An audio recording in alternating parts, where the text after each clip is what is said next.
দর্শক যেমনটি কিন্তু দেখাচ্ছিলাম, একদিকে বৃষ্টি হচ্ছে, ঠিক অন্যদিকে যারা জুলাই যোদ্ধারা রয়েছেন মাঝখানে অবস্থান করে নানা রকমের স্লোগান দিচ্ছেন। অর্থাৎ জুলাই যোদ্ধারা বলছেন যে তাদের দাবি পূরণ না হওয়া পর্যন্ত তারা আন্দোলন চালিয়ে যাবে।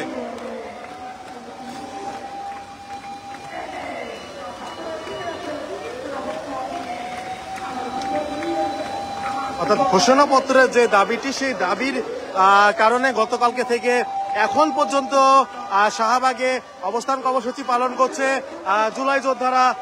তারা যেটি বলছেন যে তাদের দাবিগুলো পূরণ না হওয়া পর্যন্ত তারা আন্দোলন করবে। এবং এক কথায় বলতে গেলে এই মুহূর্তে শাহবাগে অবস্থান করছেন জুলাই যোদ্ধারা। একদিকে যখন হচ্ছে বৃষ্টি, ঠিক অন্যদিকে মাঝখানে অবস্থান করে আন্দোলন চালিয়ে যাচ্ছে জুলাই যোদ্ধারা।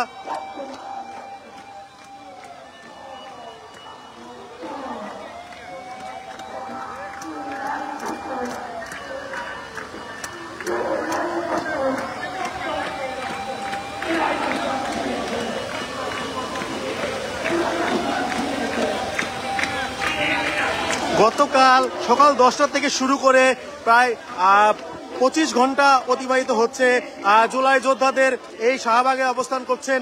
এবং তারা যেটি বলছেন, যতক্ষণ পর্যন্ত তাদের জুলাই সনদ ঘোষণা করা না হবে ঠিক ততক্ষণ পর্যন্তই তারা এই শাহবাগে অবস্থান কর্মসূচি পালন করবে।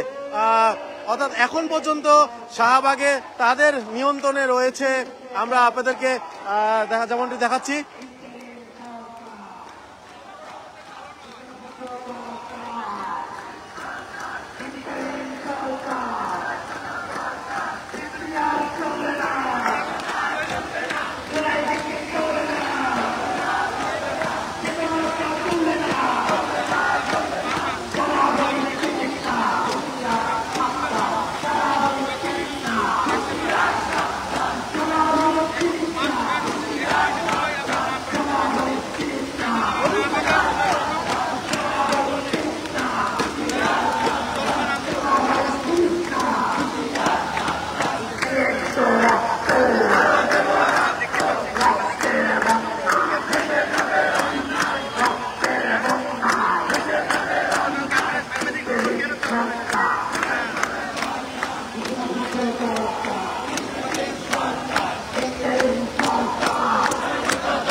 দর্শক যেমনটি কিন্তু আপনাদেরকে দেখাচ্ছিলাম, তারা নানা রকমের স্লোগান দিচ্ছে। পাশাপাশি তারা বলছে যতক্ষণ পর্যন্ত তাদের সনদ দেওয়া না হবে ঠিক ততক্ষণ পর্যন্ত তারা এই শাহবাগে গোল চত্বরে অবস্থান করবেন। এবং এখনো কিন্তু তারা নানা রকম স্লোগান দিচ্ছে।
আমার ভাই সঙ্গীকে বার্তা, আমার ভাই সঙ্গীকে